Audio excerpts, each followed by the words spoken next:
Eh, Considero que el tema de ofrendar lo conocemos suficiente, ¿verdad? Aunque siempre podemos esperar algo novedoso y bueno también para nuestras vidas. No se quiere sostener este aquí. Vamos a pedir la dirección de nuestro Dios para que podamos abordar el tema y que sea el Señor el que hable por medio de su siervo. Bendito Padre que moras en las alturas de los cielos, ponemos, Señor, delante de ti todas nuestras iniquidades, primeramente, Padre, y que tú, Padre Celestial, en tu misericordia, borres y quites delante de ti, Señor, todo aquello que nos afecta para estar en comunión contigo. Padre bendito, permítenos poder abrir nuestras mentes para que tu sabiduría, Señor, y la inteligencia que tú tienes preparada para nosotros hoy, podamos aplicarla en nuestra vida diaria. Padre bendito, te ruego pues que sea tu palabra la que sea expuesta el día de hoy, y no palabra de hombre, Señor, sino que sea por voluntad tuya. En Cristo Jesús te lo pedimos.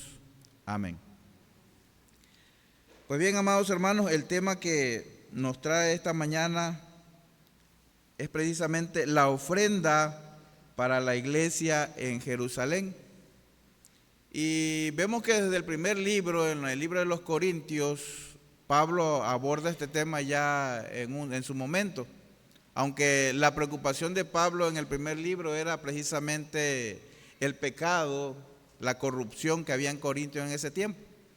Mas, sin embargo, habían otras cosas que también preocupaban a Pablo. Y lo hemos visto a través de este mes que hemos hablado sobre las cartas de Pablo en los Corintios, donde podemos apreciar que también Pablo le preocupaba la unidad de la iglesia. Por lo tanto, en esa primera carta habla con respecto al pecado del hombre, en el que el hombre se ve inmiscuido o incluido, como también por la unidad y el llamamiento que hace para que el pueblo de Dios nuevamente reconozca a Dios como único Señor y haya una unidad en su pueblo. Pero también vemos que hay una necesidad muy grande que Pablo ya había platicado con la iglesia de Corintios y habían llegado a una solución a ese problema. Y era precisamente el problema de las necesidades económicas que había en aquellos tiempos. Y encontramos que habían pueblos, habían comunidades que eran demasiado pobres. Y no solamente en el sentido económico, también a veces en el sentido espiritual. Y Pablo hace un llamado a este sentido. En el pecado en el que estaba el pueblo de Corintios, los que no estaban fieles a la palabra de Dios, Pablo estaba preocupado por ello. Por lo tanto, también en los temas que trata a través de sus cartas para los corintios, él trata de hacer entender al pueblo que podemos servir a Dios no solamente con nuestras aptitudes, con nuestro conocimiento, con lo que nosotros aprendemos a hacer día con día, sino que también es necesario que pongamos atención a aquellos a quienes tienen menos.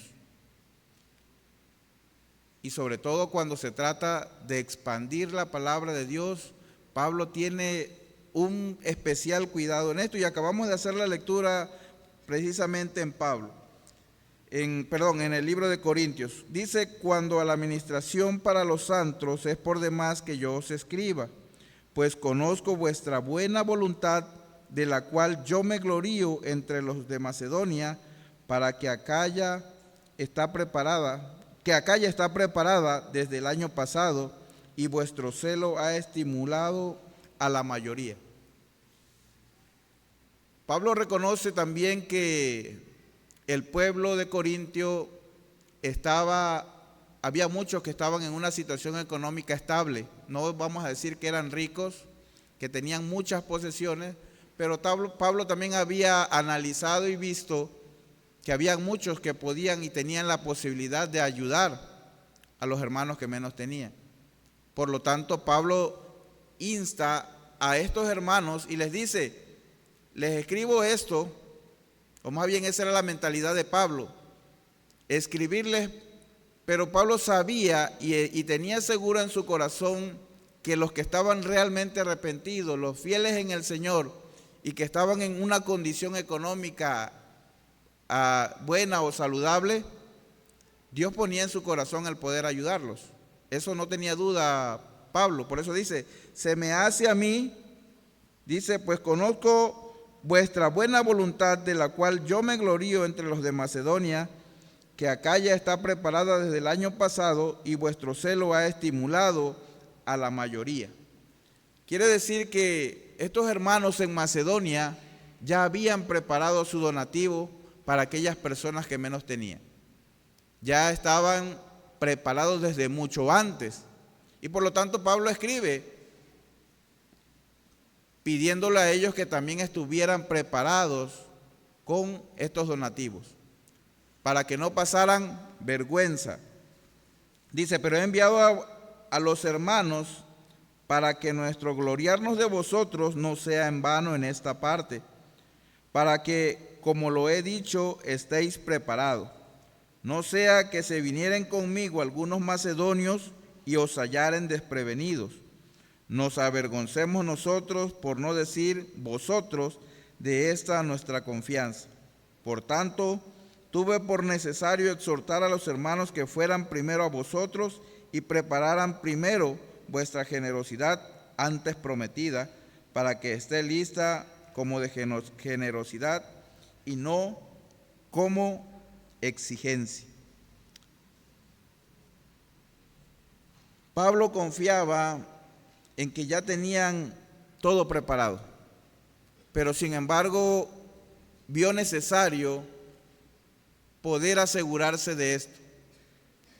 Pero hay una situación impactante más adelante. Dice que el que siembra tiene derecho a cosechar, ¿verdad?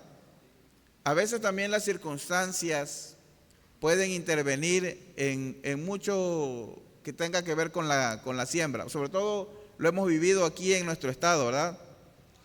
Aquí podemos sembrar muchos campos, pero cuando viene la inundación, ¿qué pasa?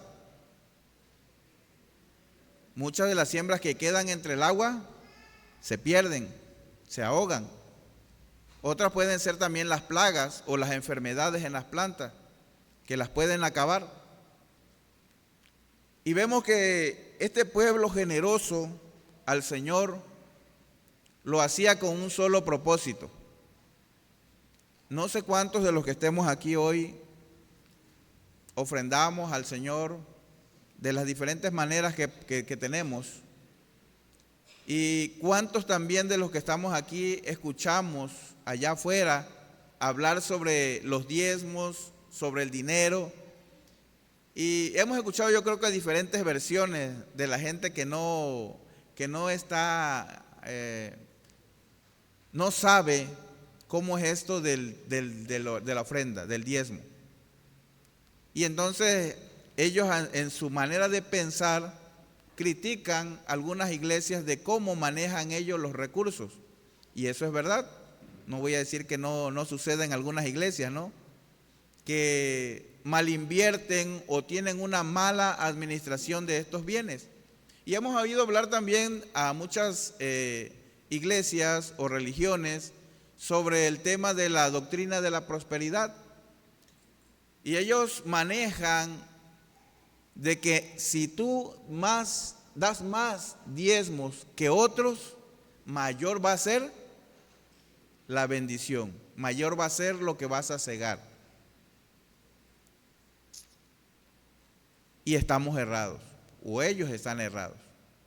Cuando nosotros, o Pablo se refiere aquí a la manera de ofrendar, se refiere a una manera sincera y una ofrenda que salga de nuestro corazón, de acuerdo a nuestras posibilidades. Y él lo expresa bien en esta lectura. No nos está pidiendo en sí una cantidad exacta, aunque cuando hablamos de los diezmos pedimos un 10%. Pero Pablo se está refiriendo más bien no solamente a ese 10% que nos corresponde dar, sino que de acuerdo según también a las bendiciones que ya hemos recibido, no solamente económicas. Yo he visto muchos hermanos que en acciones de gracias, porque cumplieron años o porque van a cumplir años, se preparan con tiempo y preparan estos adornos, las flores. Ellos vienen, toman una parte de lo que Dios le ha dado y lo preparan para poder presentar a Dios una iglesia hermosa, un santuario que se vea espléndido. De la misma manera, aquella iglesia estaba haciendo sus aportaciones de una manera liberal o liberada. No estaban siendo obligados a dar una ofrenda, sino que lo que Dios ponía en su corazón era de lo que ofrendaba. Y nosotros, cuando ya hemos aceptado a nuestro Señor Jesucristo como Señor y Salvador, muchas veces nosotros pensamos que, o decimos, es que eso es lo que Dios puso en nuestro corazón y eso es muy correcto. Pero muchos no vienen con esa intención, sino que de lo que nos queda en el bolsillo, si son 1 o 2 pesos, pues eso lo damos. Pero no venimos preparados para dar una ofrenda. Agarramos lo que podamos obtener en nuestra mano. Y Pablo nos está enseñando que debemos de venir preparados todo el tiempo. A partir del verso 6 dice: pero esto digo, el que siembra escasamente, también segará escasamente, y el que siembra generosamente, generosamente también segará. Aquí hay que tener algo de cuidado con esta lectura para no interpretarla de una manera mal. A veces pensamos que entre más damos, más vamos a recibir. Y si no lo recibimos, entonces ¿quién está fallando? ¿Será que está fallando Dios? En ninguna manera, ¿verdad? Como dice Pablo. Sino que también, hermanos, va en la forma en que nosotros estamos ofrendando. Porque si lo vamos a dar con ese propósito, créame, quizás nos vaya bien, quizás podamos ganar el doble de lo que estamos dando, pero no es una bendición del Señor. Porque Dios no se está agradando de nuestra ofrenda. Cuando nosotros leemos que dice que cuando estamos enojados con nuestro hermano, pero el domingo nos toca ir a la iglesia y traemos nuestra ofrenda y la depositamos, dice que la dejemos allí, pero que cuando salgamos de aquí, salgamos con el pensamiento de perdonar a quien nos ofendió, a nuestro hermano semejante, pariente, con cualquiera que nosotros tengamos alguna situación difícil, tenemos que ser, dice, perdonadores. Y tenemos que ir a pedir perdón, a hacer las paces con aquella persona. ¿Para qué? Para que la ofrenda que nosotros dejemos aquí sea grata ante los ojos de Dios. Pero sin en cambio, si nosotros no lo hacemos, si nosotros dejamos solamente nuestra ofrenda aquí y salimos y no nos disculpamos, no vamos a pedir perdón, la ofrenda va a servir para algo, pero las bendiciones a tu vida no van a llegar. Y creo que el propósito principal de estar hoy el día aquí de nosotros es alabar y glorificar el nombre de Dios. No solamente con nuestros cantos, no solamente escuchando la palabra de Dios, no solamente al gozarnos de volvernos a ver, sino dice que con todas nuestras fuerzas, con toda nuestra alma, tenemos que estar dispuestos a gloriarnos del Señor. Por lo tanto, es importante que nosotros podamos preparar con tiempo estas ofrendas. Cada uno dice, como propuso en su corazón, no con tristeza ni por necesidad, porque Dios ama al dador alegre. Que no nos duele, hermanos. Si así sea que nosotros traemos 100 pesos y decimos, bueno, pues vamos a dejar 20 pesos, ¿no? Pero ya lo propusimos desde mucho antes. Y eso es agradable para el Señor. A lo que Dios no le agrada es que nosotros vengamos con un espíritu pensando en que Él tiene la obligación de duplicarnos lo que estamos dando. o cuando menos de darnos lo mismo, ¿no? Devolvernos en un momento dado.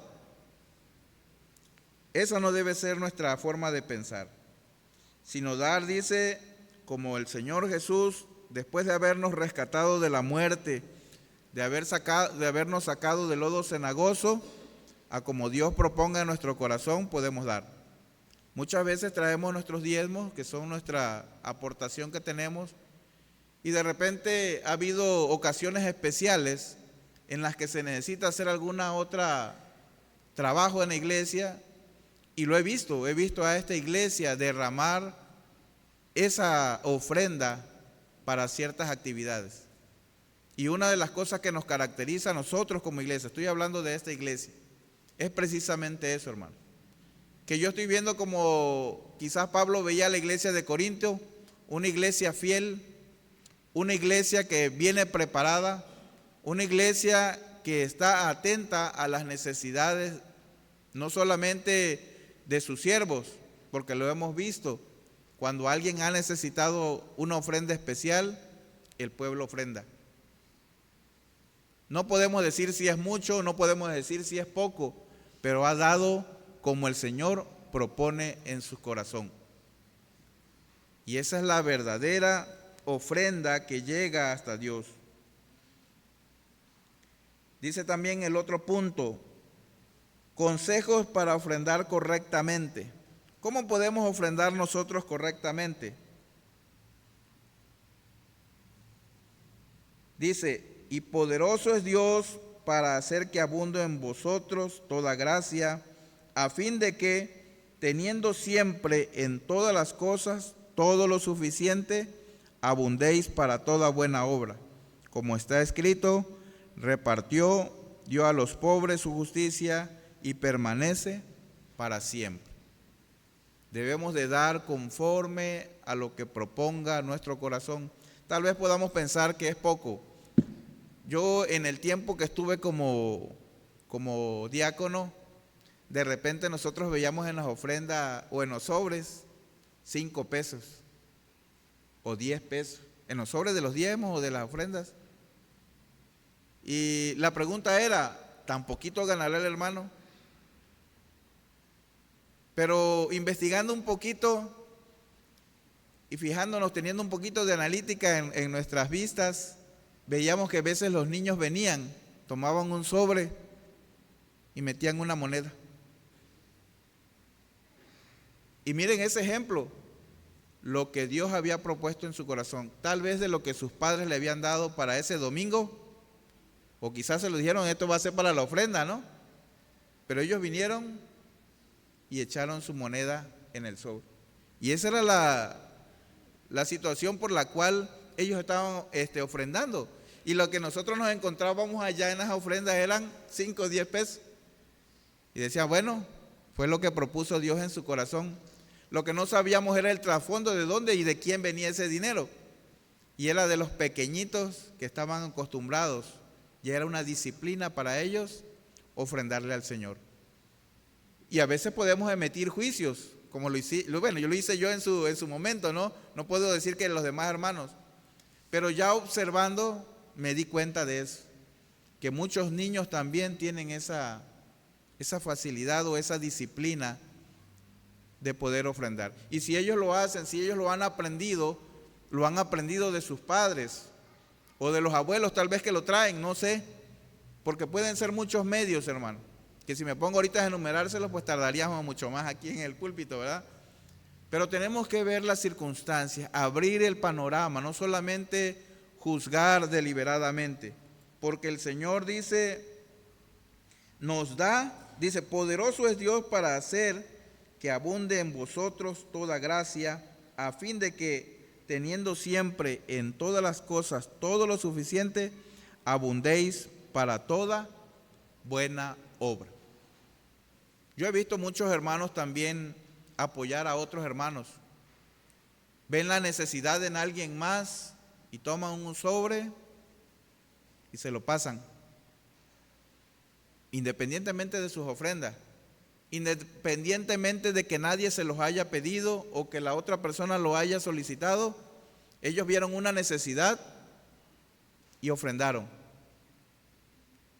y lo hicieron con el propósito de ayudar también a sus hermanos, así como la iglesia esta lo hacía, ¿verdad?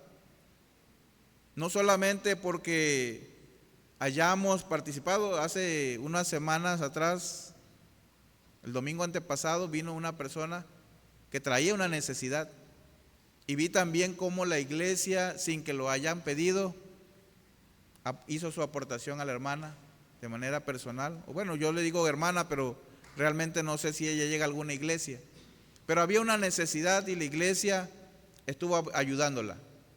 La misma iglesia también tomó su aportación para darse, y esperamos que haya sido para bendición en su vida y que la necesidad de ella haya sido satisfecha.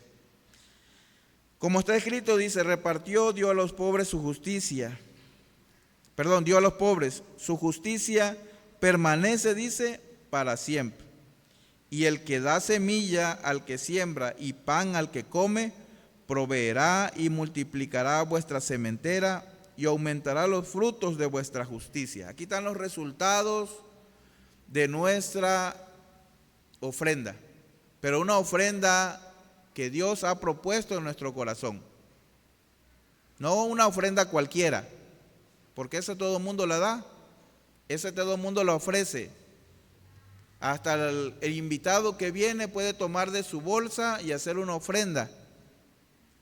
Pero para quienes hemos creído el ofrendar y hemos confiado en nuestro Señor, dice que Él aumentará, dice, los frutos de nuestra justicia, para bendición de nosotros. A veces nosotros nos preguntábamos, y en la clase de hoy nos veíamos cómo Dios ha obrado en nuestras vidas. ¿De qué manera Dios puede hacer que las cosas sucedan a favor de nosotros como pueblo de Dios? Si aún cuando andábamos en el mundo, cuando no éramos cristianos, y escuchamos el testimonio de una hermana que decía, yo le pedí a Dios una casa y no la había yo obtenido todavía, y yo andaba en el mundo y le pedí a Dios y la casa vino. Y aún siendo algo material, que podemos decir que estamos pidiendo algo innecesario o algo que es material, porque sí es necesario una casa, ¿no?, para vivir. Pero aún así, en estos recursos que son materiales, el Señor tiene misericordia de nosotros y Él provee, porque Él sabe, dice, de lo que tenemos necesidad. Todo el mundo sabe las necesidades de todo el mundo, pero mejor y primordialmente las de sus elegidos. Entonces ustedes se imaginan, si Dios en su voluntad nos da las cosas aún sin que sepamos si vamos a servirle a Él o no, es una bendición. Y es una bendición que el Señor está derramando no solamente sobre su pueblo, sino hasta para aquellos que todavía no han llegado. No sabemos quiénes son los elegidos, pero estamos en ese proceso, ¿verdad?, de permanecer fieles a nuestro Dios. Dice, Dios provee para que seamos generosos y que nada nos falte. A partir del verso 9, como dice aquí, está escrito, repartió, dio a los pobres, su justicia permanece para siempre. Y el que da semilla al que siembra y pan al que come, proveerá y multiplicará vuestra sementera y aumentará los frutos de vuestra justicia, para que estéis enriquecidos en todo, para toda liberalidad, la cual produce por medio de nosotros acciones de gracias a Dios. Como les comentaba yo al inicio, algunos porque cumplen años traen una ofrenda especial o ofrendan las flores, o si ven algo que está por destruirse o por caerse, simplemente mandan a repararlo. Y conozco muchos hermanos que así son. Han donado ciertas cosas, apoyan en todo lo que puede, aún después de apartar lo que es para el Señor. La ofrenda cubre las necesidades de los hermanos y provoca que ellos también glorifiquen a Dios. Cuando llegamos a casa de algún hermano que sabemos que tiene pocas posibilidades o que no tiene trabajo o que anda en busca de, y llegamos con una despensa generosa o no, pero cuando Él nos ve llegar, yo creo que siente alivio en su corazón. Cuando ve llegar un apoyo por parte de algún hermano o de la iglesia misma, entonces yo creo que renueva también nuestro espíritu. Y no es que esté decaído espiritualmente, pero eso nos da ánimo a seguir adelante. Y a veces nosotros pensamos que es poco lo que podamos llevar, pero el hermano se siente agradecido.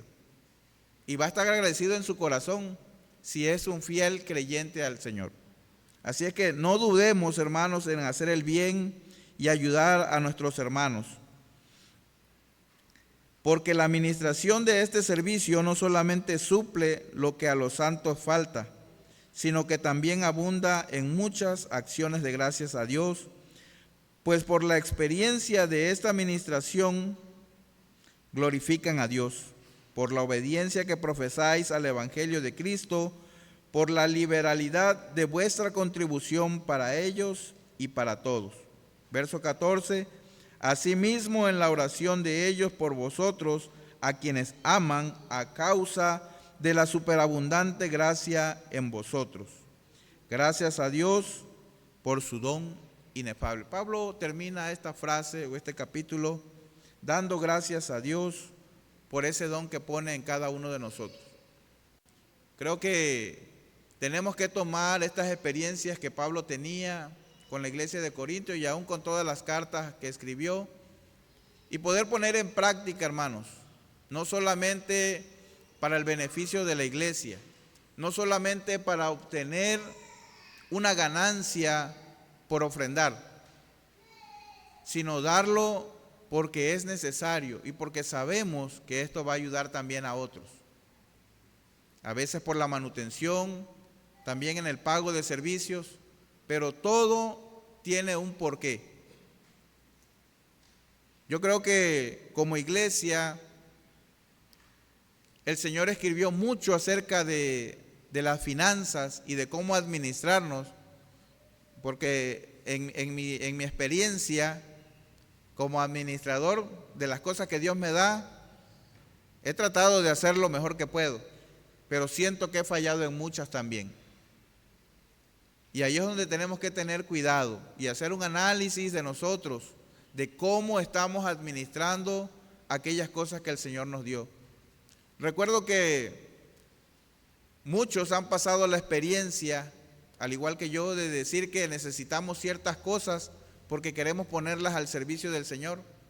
Yo me pasé en mi juventud pidiéndole al Señor un vehículo porque quería yo andar en un vehículo para poder salir a predicar. Pero el Señor me enseñó que no era necesario, que yo podía caminar. Y me lo dio cuando fueron sus tiempos, cuando fue el momento adecuado. Y yo me preocupaba de, bueno, pues es uno joven, ¿no? Y uno se preocupa por cosas materiales muchas veces. Y entonces no dejas que el Señor te bendiga, porque estás preocupado en cosas banales. Y el Señor tiene sus tiempos y maneja también el momento en que va a ser necesario esto. No es por nosotros, sino es Él el que define. Yo les voy a invitar para que hagamos una lectura, la tengo aquí seleccionada.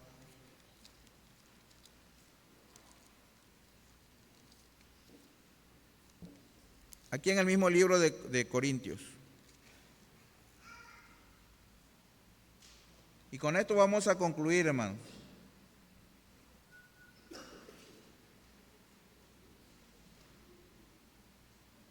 Déjenme buscarla porque ya la perdí. Segunda de Corintios, bueno, es un libro antes del que acabamos de leer, 9. Segunda de Corintios 8, en el verso 9. Escuchen ustedes lo que dicen. Porque ya conocéis la gracia de nuestro Señor Jesucristo, que por amor a vosotros se hizo pobre, siendo rico, para que vosotros, con su pobreza, fueseis enriquecidos. No nos afanemos, hermanos, por buscar una riqueza terrenal. Eso el Señor sabe lo que nos va a dar. Él ya tiene un plan establecido para nosotros. Preocupémonos por lo que prometió al irse, que iba, dice, a hacer un hogar, ¿para qué? Para nosotros, para que donde Él esté, nosotros también estemos. Así que preocupémonos más por hacer riqueza en el cielo que por enriquecernos aquí en la tierra. Y no es que sea malo enriquecerse aquí en la tierra, pero demos conforme a lo que nuestro corazón, o que lo que Dios pone en nuestro corazón, conforme a eso. Que Dios le bendiga, hermano.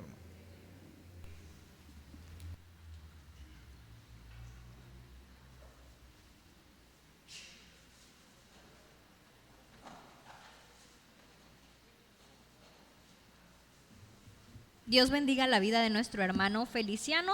Vamos a confirmar